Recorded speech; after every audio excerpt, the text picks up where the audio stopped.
On today's show, would you rather have PJ Washington or Grant Williams? Who's easier to obtain for the Dallas Mavericks?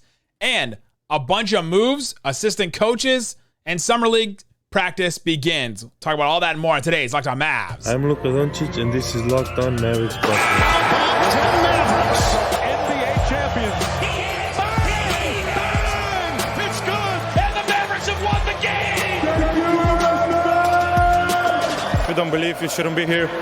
Loyalty never fades away. And welcome. You are locked on to the Dallas Mavericks. My name is Nick Angstadt, media member and NBA channel manager for the Locked On Podcast Network, your team every day. Thanks for being part of the show and making Locked On Mavs your first listen every day. Join the Raccoon Squad, be an everydayer, subscribe or follow for free. Just search Locked On Mavericks wherever you get your podcasts or on YouTube. But the best way you can help us grow the show is to listen every day and to comment anything below. Let us know. Pick one, Grant Williams or PJ Washington. Player talent and cost in mind. This episode is brought to you by FanDuel Sportsbook, official sportsbook of Locked On. Make every moment more. Visit FanDuel.com/LockedOn today to get started. If you want to support the show, text us, get text alerts from us on Mavs Rumors and subscribers. Got over 200 of you guys on there. Really appreciate that. Text the link, text the number in the description or click the link. And joining me, as always, my co-host, writer, and contributor at Mavs.com. The Summer League legend, the One More Thing King. What you got for me, Isaac Harris? 'Cause baby, you're a firework. How's your dog doing? My dog is not doing well. No, the dogs never do well on 4th of July. It's they literally hate it. Fireworks are still going on outside of my house. Luckily, my dog does not care one bit. I actually had planned to do like a parody for you, and I was gonna do like I'm proud to be a Mavs fan, where at least I know I'm miserable. I'm proud to be an MFFL, where at least I know. We'll fill in the blank. Guys, leave a comment. We've got Dirk Nowitzki. We have Dirk. And we'll trot him out when things are bad, and we'll make you. No, I'm just kidding. All right. On today's show, we got a couple of things to get into. Summer League Practice. I went there. I talked to Jared Dudley, talked to Jaden Hardy, and we learned a couple of things. Learned why Dereck Lively and Olivier-Maxance Prosper were not participating in practice. So we'll talk about that and what Jared Dudley said. I love Jared Dudley. Do you guys know this? Do you guys know that it's my dream to host a podcast with Jared Dudley? He's awesome. And then the Mavs brought in 3 assistant coaches. So for all the questions of where's the Mavs the new assistant coach coming from, you got answered tricefold today on that. So we'll talk about those guys. Bol Bol was waived by the Magic. Ooh. And Jake Fisher says the Mavericks were interested. Should the Mavericks get Bol Bol? It's a question we'll answer a little bit later. But first, let's get into this. Grant Williams and PJ Washington. It's now kind of a thing. Grant Williams, the Mavericks have been connected to for a while now. PJ Washington, connected because he's from here. And if the Hornets are connected to Grant Williams, which they are, then I don't know if they bring back PJ Washington and get Grant Williams and have Brandon Miller and have Gordon Hayward and have Miles Bridges still on the roster. Like they just got a lot of wings and a lot of forwards going on over there. And so would they have to make a decision at that point? And so now for the Mavericks, your question is, you're just going to wait and which one are you going to sign to an offer sheet? Or are you going to try to sign or do a sign and trade for PJ Washington? Because that's what it seems like it would have to be for him. To get PJ Washington, I feel like it would have to be a sign and trade because I don't think he's just taking the mid-level. Yeah, I mean, it feels like Dallas is kind of waiting on both those situations, right? I mean, it could just be one. It could be, Grant, it could be PJ. Let's see what happens, on Thursday whenever they can sign, one of these guys to an offer sheet, or, it turns into one of those sign and trade deals. We've mentioned this before. It's less tricky with Boston it's less tricky with Charlotte whenever you sign and trade a player and it comes into your cap, the number that you're signing him at for that first year, that counts as incoming salary. But as far as outgoing salary, it's around like half of that for, the home team, the incumbent team or whatever it is. So it doesn't really matter as much as for Charlotte because Charlotte has some cap space that they're still playing around with. Yeah. For Boston, it does, and it feels like they're wanting to, cut back on some tax stuff. So we'll see. I mean, either one of them I would be happy with, right? Yeah. Oh, absolutely. I mean, it's better than not getting one of them, or even going with Matisse Thybulle. I think this would even be a better option. So at least the Mavericks have a couple of options here. Yeah, like you said, PJ Washington probably needs to be a signing trade because I don't think he's just going to take 12 to 14 million a year with that mid-level. Grant Williams, I think, would. Grant Williams, that actually makes him paid more than he was last year. If you go to John Hollinger, he has this board metric that like takes all of your stats and stuff and spits out a number that says this is how much per year you should make. He gave PJ Washington $19 million a year. Now, it also gave Kobe White $18.6 million a year, and he only got 10. Jeremy Grant gave $18 million a year. He got like 27 to 30. Austin Reeves gave $22 million, and he only got 12 to 14. So it's not a perfect number, but PJ Washington in that range that he should get around like 20 something million. And so to me, you look at it, and this is where I think the Tim Hardaway trade comes. If they don't think they want to keep PJ Washington, the Hornets don't think they want to keep PJ Washington, then you sign and trade for him, send Tim over there, and then I think that works out for both parties. Yeah, when you look at PJ Washington, he's 25, or he's about to turn 25. Grant Williams basically 25 too, so around the same age, same draft. PJ Washington was picked in the lottery, 12th overall. 10 picks later, Grant Williams was taken at 22nd overall. So if you're looking at this saying, all right, who would you rather have, or why would they, why are the Mavericks that interested? I feel like fans know more about Grant Williams because you've seen him on a bigger stage. Right. You've seen him in the playoffs and finals and all of that, which is a big plus, adding somebody with that experience. But for PJ, I would go out on a limb and say the casual fans probably don't know a ton about PJ because no one's really turning on League Pass to watch Hornets games that much, especially when LaMelo's not been playing. But I really like PJ. I've been in the camp that if they could get PJ, I would prefer PJ over Grant, definitely over Thybulle. I think Thybulle's a clear number 3rd, like for sure down that list, not full mid-level guy type dude. But yeah, I don't know.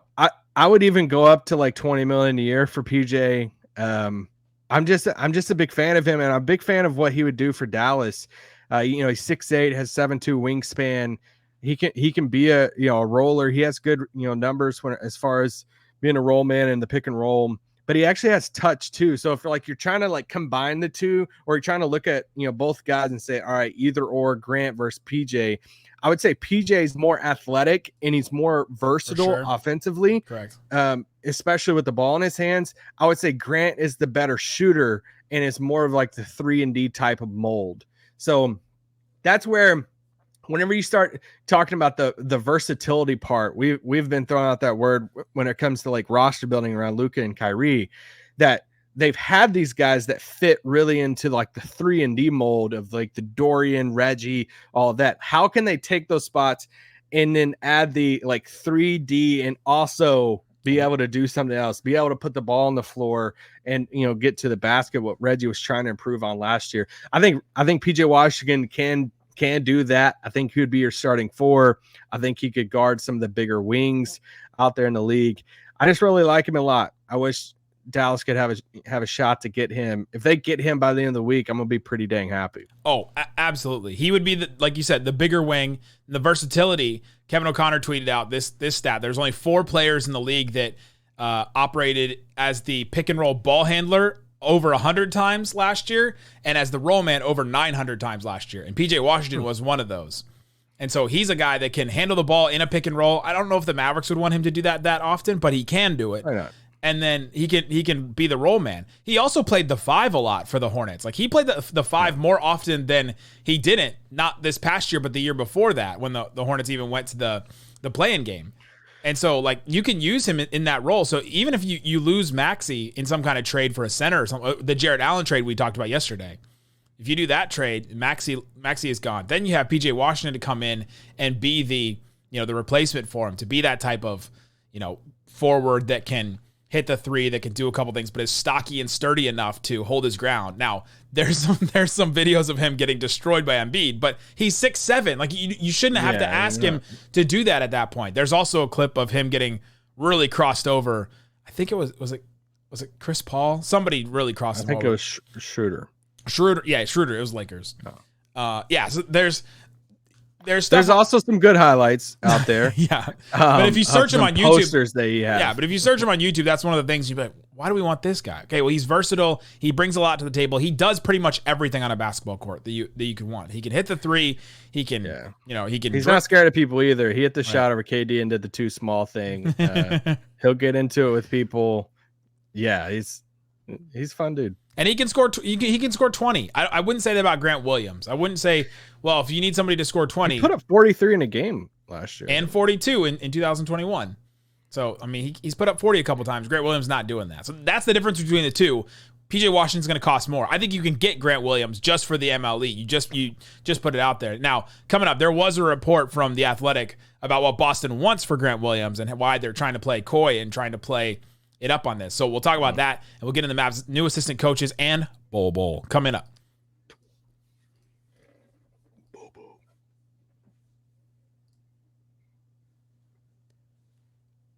But before we do, let me tell you about FanDuel. FanDuel, take your first swing at betting MLB on FanDuel. Get 10 times your first bet amount in bonus bets, up to $200.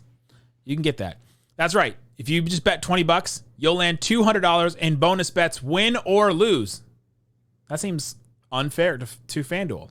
That's $200 that you can spend from everything on the money line to the over-under to everything like that. You can go check it out. Do I dare check to see if they have Summer League already up? Oh, if you're boy. betting on, oh, boy, they do. You have the phone numbers for. Oh, boy, they do. In the description, we do have the phone numbers. But Summer League on Wednesday. Warriors plus 4.5 against the Hornets. You can bet the money line on the Thunder minus 240 against the Grizzlies Summer League team. So you can do that if you want to. All the app, it's safe, secure, super easy to use. Plus, when you win, you get paid instantly. So sign up today. Visit FanDuel.com/LockedOn. Get up to $200 in bonus bets. That's FanDuel.com/LockedOn.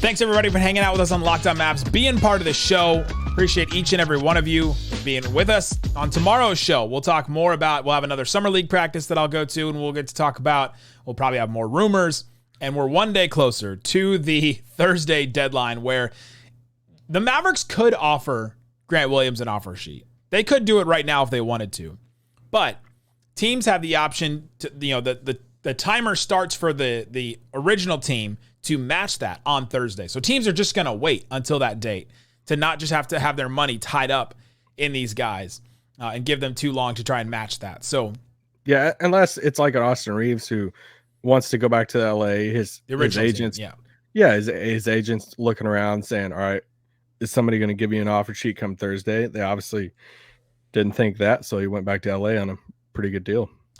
The rumor from The Athletic, according to Jared Weiss, from The Athletic, Boston has been seeking a first-round pick in return for Grant Williams, according to league sources, though it's rare for a sign and trade for a role player to yield that significant a return. Why is that ridiculous? Yeah, it's just, they should never give up a first-round pick in this. Yeah, it's just, no, sorry. You wouldn't give up a first-round pick just for Grant Williams alone. No. Like whether he was restricted or not. So we talked about why Boston is bluffing. They're trying to, what Boston is trying to do with this, I think, is they're looking at all these teams that are connected to Grant Williams, the Mavericks, the Hornets. There's other teams at the mid-level. The other teams at the mid-level are Brooklyn, Memphis, Portland, Washington. I don't think any of those are interested in Grant Williams or have been. Maybe Brooklyn, but they've already got a bunch of wings anyway.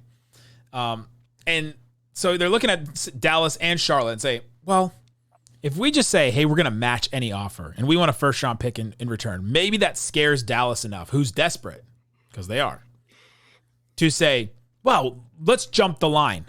Let's jump the line and jump Charlotte and not give them a chance to sign him to the offer sheet that maybe Grant Williams will accept. And then we're totally out of it, because this is how it's going to go. If the Mavericks offer Grant Williams and he doesn't sign it, but the Hornets offer Grant Williams and he signs it, then it's between Boston and Charlotte. Dallas is completely out of it. So Grant Williams does get some say in this, the same way DeAndre Ayton got some say with the Pacers, but then the Suns came back and said, we're going to match it. And then he went back. So Boston's playing coy in this, but we don't know. We're not going to know until Thursday. And then after Thursday, I think they have they have 48 hours or something to match it. There's different rules with when the offer sheet actually comes and things like that. Yeah. So they have let's just say a couple days to match it. So that's going to be agonizing if they decide to take all of that and decide to do that. But that's where we are with Grant Williams and PJ Washington. And it's those two guys, or it's Matisse Thybulle as your wing option with the mid-level. But even that, Portland can match. So right, they're all restricted because that's where we are. I'd say he's still young enough to where if they matched, even in their like rebuild, it wouldn't shock me either. Wouldn't shock me, but he just doesn't make sense with their roster, I don't think. A big defensive wing? Yeah. I think he still could. Okay. I mean, it's just, I feel like you're going to have to like outbid, like, I don't know. I mean, I've been if we give Thybulle $12 million a year, it's kind of tough for me, but it's kind of rich. Right. But, and I don't think it'll get there at that point, because at that point you're splitting it up, and then maybe you get Thybulle and somebody else after a trade, because they only have one roster spot left. So, but that's where we are. Also, The Athletic said multiple league sources told The Athletic that they expect the Celtics to consider matching a deal up to the mid-level, and so that's where they're playing coy too. Who'd that come from? From The Athletic, from Jared Weiss, who is a Boston guy. Boston guy, yeah. And it would cost Boston $50 million, both in Grant Williams' salary and in the tax, just in 1 year. I mean, that's a lot. My favorite thing was McMenamin, which is a Lakers guy. For ESPN, yeah. Yeah, when he was on set talking about Austin Reeves going into free agency, he's like, the Lakers, they're going to make it miserable for whoever out there puts an offer sheet down to Austin Reeves. I've heard that they will wait until the very last moment. I'm like, bro, we know, just put down the jugs of water. We know you're carrying it right now. We know what you're doing. All right. And you know that we're carrying water for the Mavericks because we're Locked On Mavericks. So you don't have to guess every day. Your team every day. You don't have to guess. Your water every day. Yeah, your water being carried up the hill every day. Bol Bol was waived by the Magic in a kind of a shocking move for them. Jake Fisher reported that, quote, he had heard the Magic were looking to deal Bol Bol dating back to the NBA draft. Two teams mentioned at the time were Phoenix and Dallas, but the Suns have flushed out their veteran minimums. Wonder if Bol Bol could be in Dallas's plans if they find a deal for JaVale. What are your thoughts on Bol Bol getting waived from the Magic and possibly coming to Dallas and being part of the platoon? Well, Orlando's kind of like in the Houston spot. Like they're trying to like grow up a little bit and they're trying to take that next step. So it didn't shock me a ton. And the helps to highlight Bol Bol kind of like went down a little bit as the season went along. We saw all the highlights there for that stretch. It was a lot of fun. The highlights were fun. He had a few games there that were a lot of fun, but then it just there were a lot of low moments for him in Orlando. So it didn't shock me a ton that they waived him.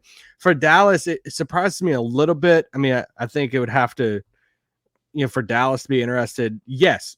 Would I rather have him on the team than JaVale? Sure. Would he be the big version of Dante Exum? Sure. Yeah. As like a minimum, let's take the swing and just go from there. So yeah, I mean, if they send some centers out, if they reroute home somewhere, JaVale's gone, and you're looking at, it's Lively, it's a stopgap center, and they're like, hey, we need a third big in here with Maxey as like the third guy with Dwight. They have Pouts. Yeah, well, for the fourth guy, I guess. Sure, he's 23, so I still think it's like, worth it. He's got interesting skills. I just don't think the Mavericks have enough minutes to give him to develop him. So is that a worthwhile thing? However, they just signed a new assistant that works with bigs and worked with Rudy Gobert, and so maybe this is something that they should look into. But we'll get to that in a minute here. But yeah, with Bol Bol, I don't think the Mavericks have the minutes for him. It's because if they do make a trade, they're trying to bring back a center, and they already have several. They're going to have at least 3, unless they move Holmes and JaVale McGee. And you have Lively. At least have 3, and that's not counting Maxey. Right. And Maxey gets center minutes as well in that.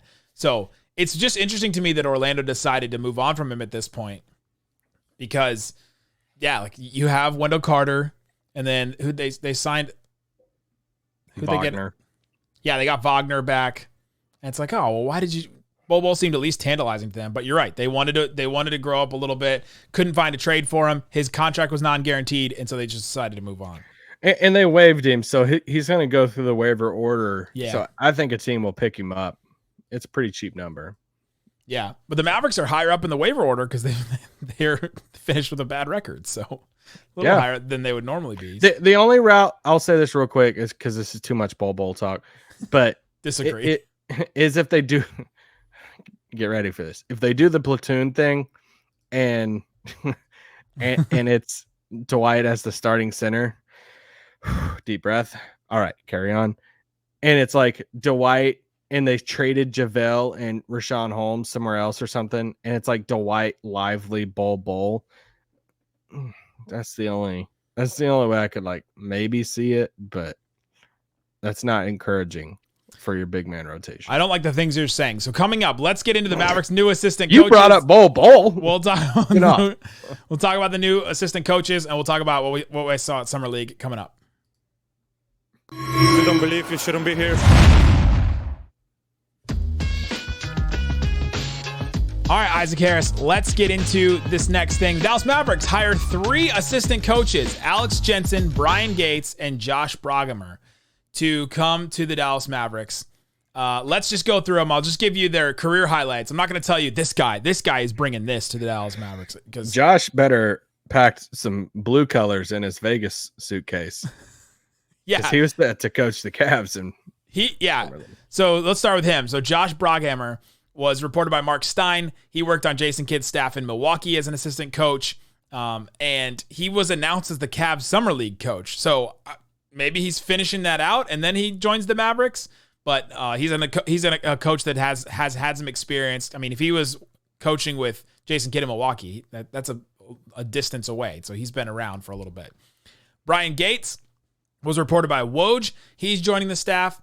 He spent the last 2 seasons with Monty Williams and the Suns. Before that, he was with the Pelicans for about 4 years, Hornets and Pelicans. He was there through the name change.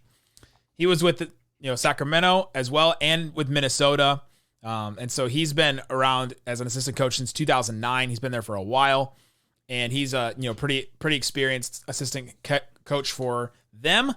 And then they also brought in Alex Jensen, who's kind of the most interesting name to me that they brought in. Adrian Wojnarowski reported this. He spent the last decade with the Utah Jazz under Quinn Snyder. He was Quinn Snyder's lead assistant, and he was there for 9 seasons, including 6 playoff trips. This is a Dennis Lindsey influenced move. We're seeing another move just like Dante Exum, where he brought in a guy that he worked with. Dennis Lindsey used to be the GM of the Utah Jazz, so he brings in Alex Jensen. Tim McMahon also reported that Alex Jensen was a big key for Rudy Gobert's development with the Utah Jazz. David Locke also talked about it. He had a podcast about a year ago. I texted out to all the subtext listeners, where he was pitching Alex Jensen to be the head coach of the Jazz back before they picked Will Hardy and before Will Hardy was an option. And so he's been kind of in these circles and been looked at for some of these jobs. But David Locke talked about how he was the key for Rudy Gobert and his success, and was not scared of having some tough love with Rudy Gobert and telling him what he really needed to do on the court and getting him to where he was. And so he credits him with a lot of that. And so they bring him in to now work with Dereck Lively, which I think is a really good thing. Couple other things. Alex Jensen was the Canton Charge head coach for 2 years, and he was the D-League Coach of the Year back when the G League was the D-League. So he was the Coach of the Year back in 2013. And he is the head coach of the 2022 U.S. AmeriCup team, which competed in the FIBA AmeriCup. And he was also the assistant coach of the German national team in 2015. So there's a Maxi Kleber connection at that point there. So lots of different connections. Alex Jensen is the one that's interesting, but the Mavericks bring in experience with these assistant coaches. Yeah, and that means Rudy Gobert is going to be a Mav. So yeah, that's what I read from it. No, well, they got Dennis Lindsey, they got Dante Exum, they got Alex Jensen. I mean, just the environment is ripe for. Is Donovan Mitchell coming? I'm just gonna the trade machine real quick. Just see. Are you looking up Gobert stuff? How would they even match the salaries at this point? They can match the salaries. I just don't know if I want to. Yeah, no.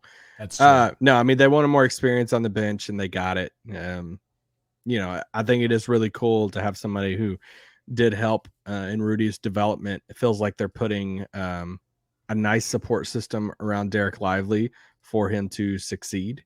And I think that's a plus. Yeah. So that's good. I mean, we've talked about it a million times. When you go into the offseason, when you had the season like Dallas did, and you go into the offseason saying, all right, we're going to keep the same basic, like, big players and not change anything out. Front office, Nico stayed, Jason Kidd stayed, Luka stayed, and Kyrie staying. If you're keeping all four of those, then you got to make some big changes around those guys. Dennis Lindsey was brought in for Nico Harrison, and then bam, they're bringing in all the experience around, Jason Kidd. They went after, how many other assistant coaches that used to be head coaches. None of them worked out. They didn't want to come to Dallas. Or Jeff Van Gundy. I don't know. There's no telling what he's going to be doing.